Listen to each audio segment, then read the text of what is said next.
Belvédère.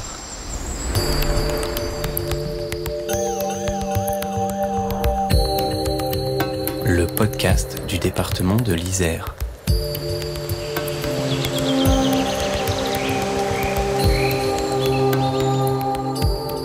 Comédienne, metteuse en scène, réalisatrice, dramaturge, Héloïse Gérin n'a que 21 ans mais déjà beaucoup d'atouts dans son jeu.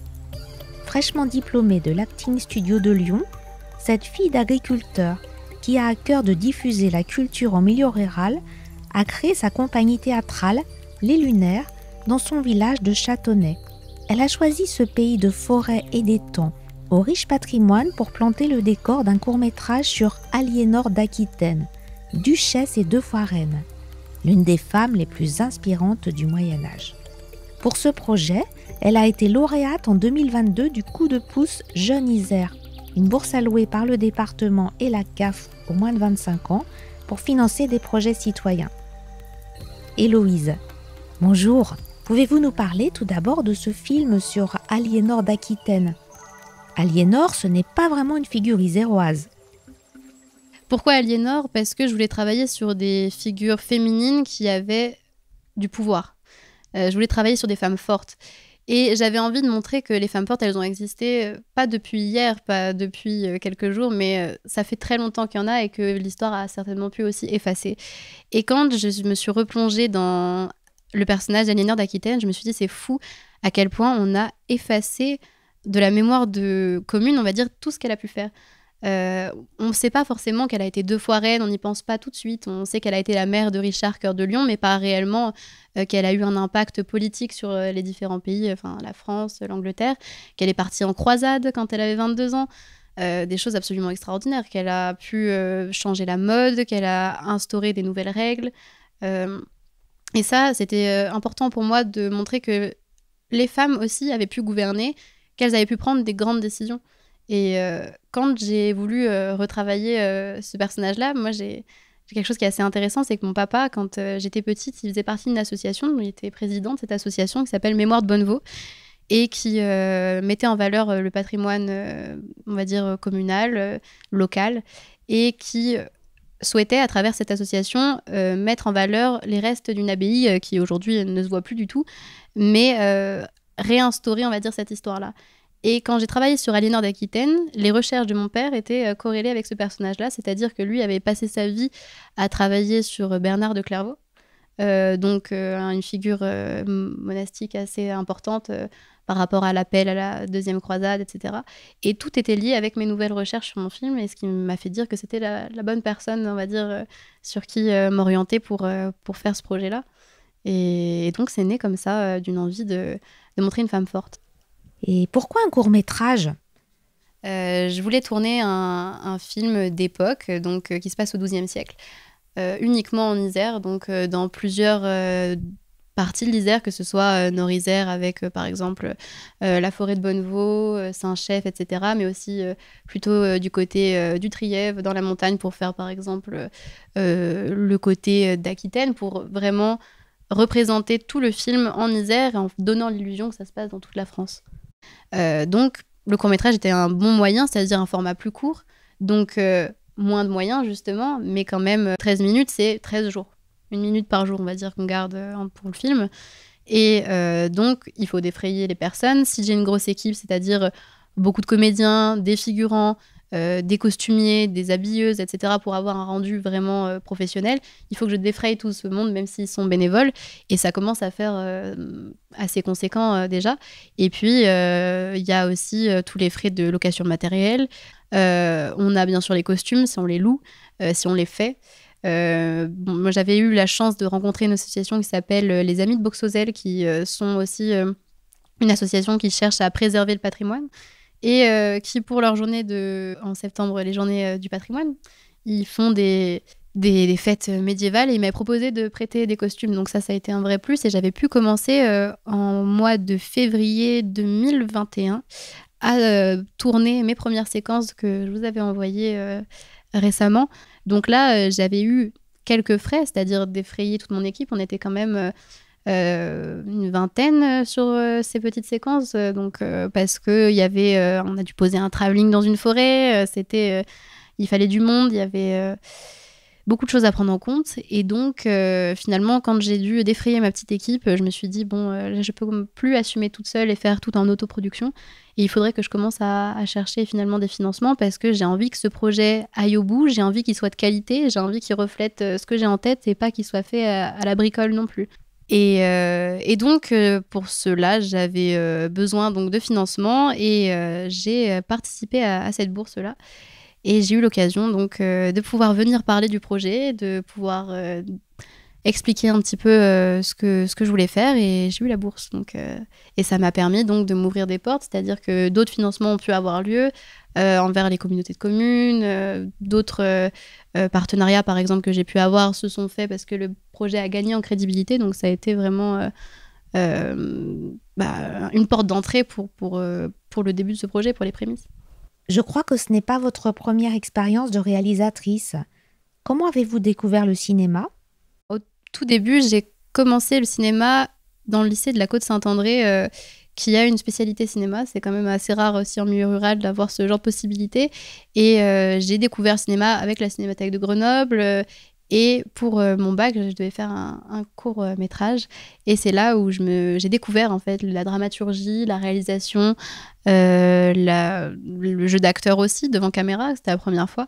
Et là, donc, c'était la deuxième fois, on va dire, que je recommençais l'exercice. Et donc, avec un œil un peu plus aiguisé, vu que c'est 2 ans après que j'ai recommencé. Au départ, vous souhaitiez plutôt être comédienne ? Oui, toujours. C'est que j'ai commencé à postuler à des castings, j'ai commencé à aller dans les projets, on va dire, des autres. Et c'est vrai qu'on a des rôles un peu d'emploi. Donc, forcément, le physique qu'on dégage, la voix qu'on a, notre façon de nous tenir, on va être affilié à un certain type de personnage. Et je déplorais un peu le fait d'être toujours la copine du héros, la grande amoureuse, etc. Et j'avais envie justement d'avoir un personnage de caractère, avoir aussi une femme qui ne vit pas qu'au travers des hommes, parce que je tombais aussi sur beaucoup de scénarios comme ça qui ne me plaisaient pas forcément. Et je me suis dit, au lieu de tout critiquer, il faudrait peut-être que je commence à faire. Et donc, c'est là où je me suis dit, essayons de voir ce que je peux sortir. Et là, j'ai commencé le travail d'écriture. Et donc, j'ai commencé à écrire pour les autres. Et finalement, ça s'est fait tout simplement où j'ai commencé à me dire, bon, là, j'ai envie d'écrire pour moi et qu'est-ce que j'aime dans la vie. Comme je disais, depuis que je suis enfant, moi, j'ai baigné dans les conférences sur les moines, j'ai baigné dans l'atmosphère justement médiévale que mon père m'avait transmis. Et c'est venu très naturellement de m'intéresser au XIIe siècle. Et donc, le côté dramaturgie, aujourd'hui, fait vraiment partie intégrante de mon travail puisque je continue à écrire des pièces, je continue à écrire des contes aussi parce que le travail avec les enfants m'intéresse et j'ai l'impression que l'un marche pas sans l'autre, c'est-à-dire que j'aime écrire et j'aime interpréter et les deux fonctionnent très bien ensemble finalement, donc c'est complètement lié je trouve dans ce que je fais. Vous avez monté votre propre compagnie théâtrale, Les Lunaires. C'est ça. En fait, la première, j'ai donc co-fondé ma compagnie de théâtre il y a maintenant 1 an. Et donc, on a choisi de jouer Mademoiselle J de Strindberg, parce que justement, le propos se voulait un petit peu...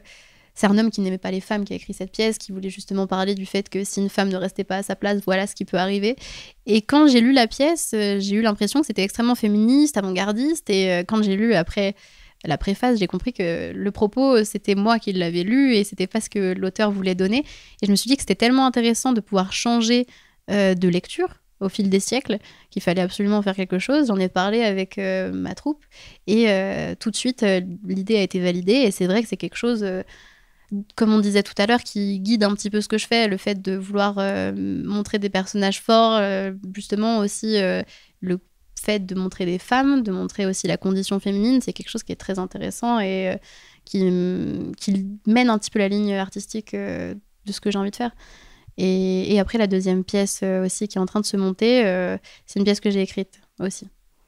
Je crois qu'au sein de votre promotion, la plupart sont repartis sur Paris, très peu même sont restés sur Lyon. Et vous avez fait le pari de rester ici. Donc la compagnie, malgré donc à la base, elle était justement basée sur Lyon, parce qu'on s'était connus, les membres de la compagnie, on s'était connus sur Lyon, et finalement on s'est aperçu que nos activités se déployaient beaucoup, comme je disais, en milieu rural, et c'est quelque chose qui guide notre travail. Donc nous, par exemple, Mademoiselle Julie, on a la chance d'être soutenus par la commune de Châtenay, qui nous a laissé une salle pour répéter, et donc on peut faire des résidences là-bas, et ça c'est vraiment une grande opportunité pour nous qui sommes tout émergents.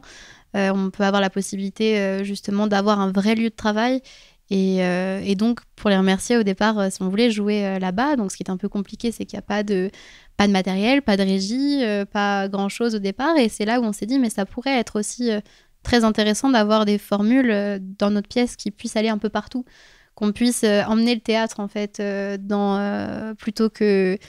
plutôt qu'aller dans des endroits forcément où il y a déjà un théâtre, et pouvoir permettre à toute la population finalement d'avoir accès à ça.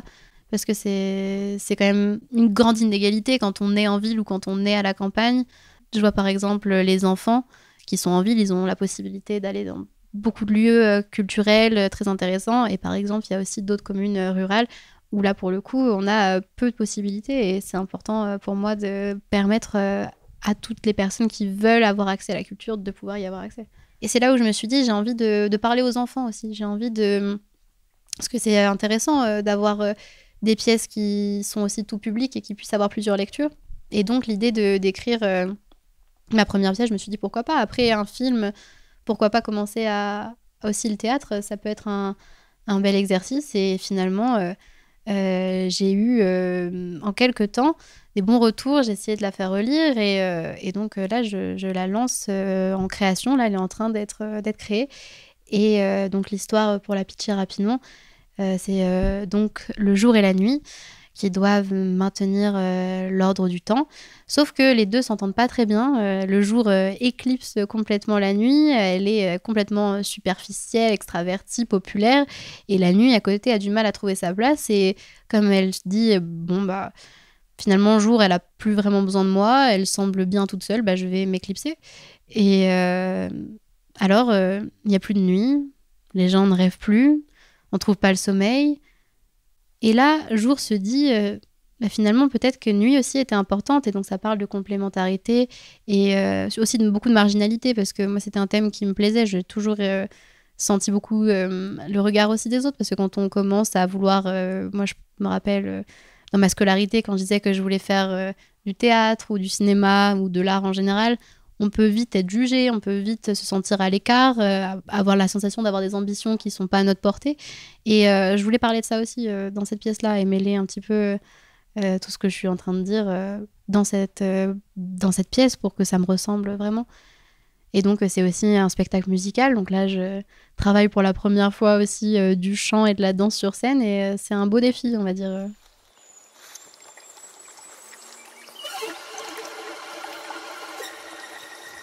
Une dernière question, Héloïse. Quel est votre belvédère en Isère, le lieu qui vous inspire le plus ? Alors, mon belvédère en Isère, c'est la forêt de Bonnevaux, qui se situe donc porte de Bonnevaux, Villeneuve-de-Marcq, etc. Et donc, ce lieu-là est chargé d'histoire. On sait que, justement, les moines de Bonnevaux ont traversé cette forêt. On sait qu'il y a eu des rois, Louis XIII qui y a été aussi. Il y a toute une allée royale magnifique.